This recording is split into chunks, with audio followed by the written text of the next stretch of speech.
একদিকে চলছে কোরবানি ঈদের আমেজ, অন্যদিকে আতঙ্ক ছড়াচ্ছে বিশ্বের অন্যতম বিষাক্ত সাপ রাসেল ভাইপার, যে সাপের কামড়ে মৃত্যু অনেকটাই নিশ্চিত।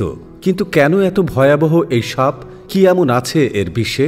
সম্প্রতি দেশের বেশ কিছু অঞ্চলে আতঙ্ক ছড়াচ্ছে রাসেল ভাইপার। শুধু তাই না, ঢাকার খুব কাছাকাছি চলে এসেছে সাপ। অন্য সাপ যেখানে মানুষ দেখলে পালিয়ে যায়, রাসেল ভাইপার মানুষ দেখলে তেড়ে এসে কামড়ায়। হিংস্রতার দিক থেকে বিশ্বের সবচেয়ে উপরে রয়েছে রাসেল ভাইপার। বিশ্বের যে কয়টি বিষধর সাপ রয়েছে তার মধ্যে এটি অন্যতম। এই সাপকে বাংলাদেশের মানুষ চন্দ্রবোড়া সাপ নামেও চেনে। ইতোমধ্যেই এর কামড়ে দেশের বিভিন্ন জায়গায় বেশ কিছু প্রাণহানির খবর পাওয়া গেছে। বাইপাস গোত্রের এই সাপের বিচরণ আমাদের এই ভারতীয় উপমহাদেশেই। এই সাপটির দেহ সাধারণত মোটা, লেজ সরু ও ছোট হয়, মাথায় চাপটাও ত্রিভুজ আকার।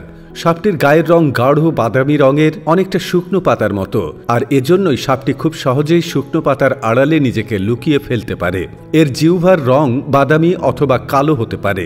সারা গায়ে গাঢ় বাদামি বা কালো রঙের গোল গোল দাগ থাকে। গোলাকার এই দাগগুলো দেখতে অনেকটা চাঁদের মতো, আর তাই এই সাপটি আমাদের দেশে চন্দ্রবোড়া নামে ডাকা হয়। দেখতে অনেকটা অজগরের মতো। রাসেল ভাইপারের বিষ দাঁত তুলনামূলক লম্বা হয়, 16 মিলিমিটার পর্যন্ত হতে পারে। এই বিষ দাঁত পৃথিবীর সব সাপের মধ্যে দ্বিতীয় সর্বোচ্চ। সাধারণত সব সাপের একটা বৈশিষ্ট্য থাকে, তা হচ্ছে এরা মানুষকে এড়িয়ে চলে, কিন্তু রাসেল ভাইপারের ক্ষেত্রে বিষয়টা একেবারেই উল্টো। এরা মানুষ দেখলে আরও আক্রমণাত্মক হয়ে ওঠে। বিষধর সাপ হিসেবে রাসেল ভাইপারের অবস্থান পৃথিবীতে পঞ্চম হলেও হিংস্রতার দিক থেকে এর অবস্থান সবার উপরে। এদের হিংস্রতা এত বেশি যে 1 সেকেন্ডে অনেক কম সময়ে এরা কামড় বসিয়ে দিতে পারে। এরা সাধারণত দিনের বেলায় সক্রিয় থাকে এবং এ সময় বেশি মানুষকে আক্রমণ করে। এরা ঘন জঙ্গল এড়িয়ে চলে, সাধারণত ঘাসে ঢাকা খোলা মাঠ, ফসলি জমি ইত্যাদি জায়গায় এদের বিচরণ। রাসেল ভাইপার কামড় দিলে কামড়ের জায়গায় প্রচণ্ড ব্যথা হয়, ফুলে যায়। কয়েক ঘন্টার মধ্যে আশেপাশের জায়গা ফুলে যায়।